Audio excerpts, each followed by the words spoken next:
الحمدللہ وحدہ والصلاة والسلام علی من لا نبی بعدہ۔ آج آپ سامعین کے سامنے ایک اہم مسئلہ پیش کرتا ہوں، وہ یہ ہے کہ میت سے قبر میں کس زبان میں سوال و جواب ہوگا۔ تو اس مسئلے کے بارے میں علامہ ابن حجر رحمہ اللہ تعالی کی تحقیق یہ ہے کہ حدیث کی ظاہر سے معلوم ہوتا ہے کہ سوال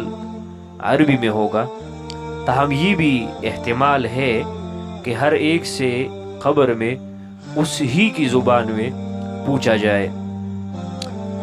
جیسا کہ شرح الصدور بشرح حال الموتى والقبور نامی کتاب میں اس مسئلے کا ذکر ہے۔ فرماتے ہیں کہ شیخ الاسلام علم الدین البلقینی رحمہ اللہ تعالی نے فرمایا کہ میت قبر میں سریانی زبان میں جواب دے گا، تاہم اس بات کی سند اب تک ہمیں معلوم نہ ہو سکی، لیکن حافظ ابن حجر رحمہ اللہ تعالی نے یہی کہا ہے کہ حدیث کی ظاہر سے معلوم ہوتا ہے کہ یہ عربی زبان میں ہوگا۔